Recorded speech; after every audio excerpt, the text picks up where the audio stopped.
I would like Labour to come out, a bit more robustly in terms of saying that actually where employers can afford to pay, they should pay. They shouldn't be shortchanging workers, picking their pockets so that profits can be higher. And so, of course, I would prefer them to do more. 1,900 workers at Felixstowe Port are now on the third day of strike action, which has ground the UK's busiest port to a halt. Members of the Unite Union who work at Felixstowe are calling for an improved pay offer after rejecting an initial offer of 7%. Well, we can now speak to Sharon Graham, who's the General Secretary of Unite. Morning, Sharon. Hello, good morning. How much would be enough? Because obviously this is the big question that workers in jobs right across the country are looking at. We're talking inflation's already 10%. Forecast on the front of the papers today it could reach 18%. Your members, the workers in Felixstowe, have been offered 7%. How much would be enough? Yeah, I think what's really important just to say before I come to that is that when we're looking at pay rises for workers, one of the things that we look at is the ability to pay of the employer. And this employer, 10 days ago, their accounts for 2021 showed £79 million profit.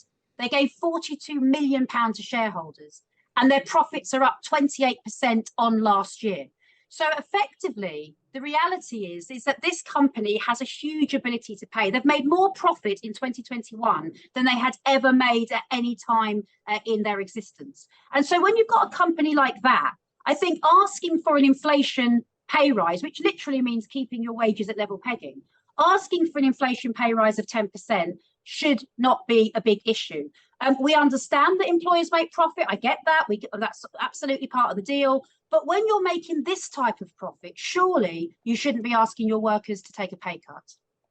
And how long? I mean, as I mentioned, it's quite a long period of strike action. This. How long do you expect it to go on for? And what impact will that have? Because it's a busy port. So much stuff comes through Felixstowe. Yeah, I mean, what I'd hope will happen, I've got 38,000 agreements with employers in Unite, and I'm in negotiations all the time. And unfortunately, sometimes we end up in these situations. What I hope would happen is the employers see sense. I think what is fair for these workers to ask for, and any workers, is that they get a decent share of the pie.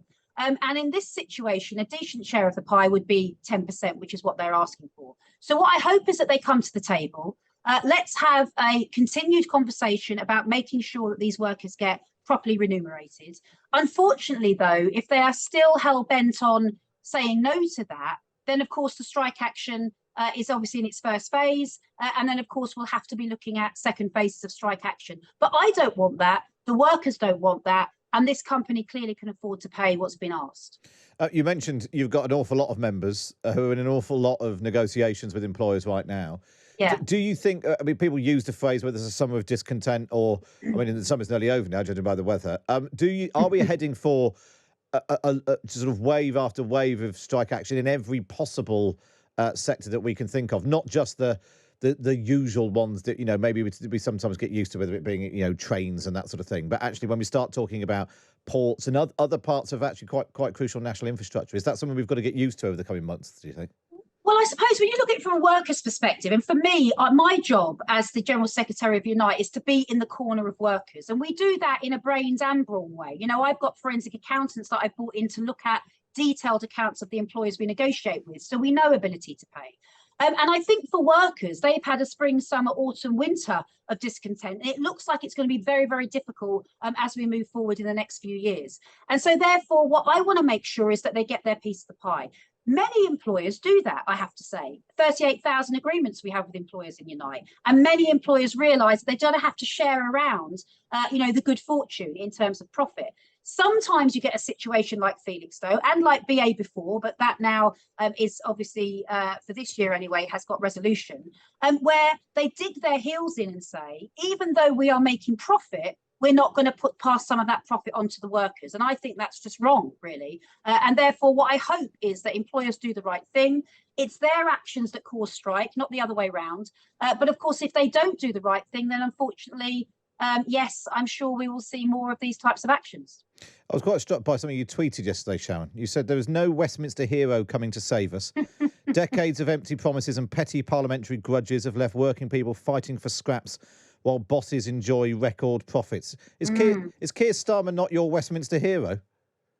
Well, I like my heroes to be collective. I think I'd probably answer to that. I mean, look, what I would say is that Consecutively and over many, many years, workers in Britain have actually paid the price. Now, obviously, the pandemic is very particular, but if you take something like fire and rehire, for example, you couldn't do that in other countries, in other European countries, yet you can still do it here.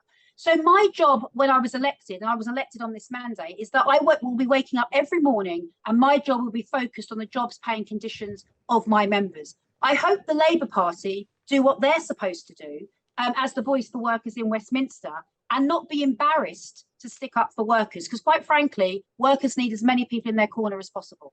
It sounds like you feel like the Labour Party and Keir Starmer at the moment not doing what you think that the party of the workers is supposed to do. Well, I'll be absolutely honest. I think they should be doing far more. Yeah. I think if you are in Parliament and you are there to represent what is happening to workers, the reflection of what is happening to workers currently are two words: pay cuts. And what I'm seeing up and down the country is pay cut after pay cut after pay cut. And where there's an ability to pay of an employer, I understand negotiations, we understand how accounts work, we've been doing it a long time, where it's really clear, like it is in this case in Felixstowe, that they are awash with money. And where that's really clear, surely they shouldn't be asking workers for a pay cut. And I would like Labour to come out, a bit more robustly in terms of saying that actually where employers can afford to pay, they should pay. They shouldn't be shortchanging workers, picking their pockets so that profits can be higher. And so, of course, I would prefer them to do more. It does seem like there's a bit of squeamishness. There's been this row about Labour front benches appearing on picket lines, and Sam Tarry got sacked for apparently doing that and giving interviews he wasn't supposed to. I mean, you talk about workers and they're feeling the pinch. Clearly, your members are workers who give up some of their money each month into Unite coffers. Does there come a point where you are no longer willing to pass on that money, Unite funds, to the Labour Party because they're not doing enough to support the workers that you're talking about? Yeah, I mean, since I became elected, I've sort of spoken about the political tail wagging the industrial dog. And I think for too long we've had a situation where we've abdicated the industrial strength of workers into a political environment. Now we're affiliated to Labour and we pay that affiliation fee. But since I've been in, nothing else has gone to Labour. We've used the money in Unite to be focused on highlighting issues for workers, making sure that we're in a position to defend workers. I mean, since I've been in, there's been over 300 disputes. We've won 80% of them, £150 million in workers' pockets. And that's my job. That's important for me to do that. And what I hope that Labour do is realise at this point in time, workers are hurting beyond any time that I've known. Workers are really hurting and they need to have people in their corner fighting their cause. Now, I'll either do that with Labour or I'll do it alone. But we have to do that. That's our job to do that. But it's interesting that you've been in the job now for just over almost a year. Keir Starmer's been in the job for, was it 3 years? 2.5 years. You haven't seen anything in him yet that makes you feel like it's worth you opening up the Unite coffers in the way that some of your predecessors did? Well, I'm a bit of an actions speak louder than words woman, a bit of a ticks in boxes person. And for me, political promises don't mean anything to my members' pockets. And so now is the time where they're in pain. Now is the time where the full union is behind them. So many things we've put into place that means that they've got a much better chance of winning. Strikes, yes, but strikes plus, as I call it. Yeah. And effectively, this is the time to show that you are holding the hand of workers, putting your arm around them. So when I see a bit more of that, then I'm sure discussions will start. But at the moment, every part of what I'm doing is focused on winning, and the finances of Unite are also focused on that as well. Do you speak to Keir Starmer much? I do speak to him. Yeah, I've had conversations with him, and obviously my conversations are very much around the workers' agenda. I said to him when I was first elected, I'm not interested in internal Labour machinations. I'm not interested in the old factional wars. We haven't got time for it. What I'm interested in is what are we going to do for workers. My position hasn't changed. I'd like to see a bit more of that.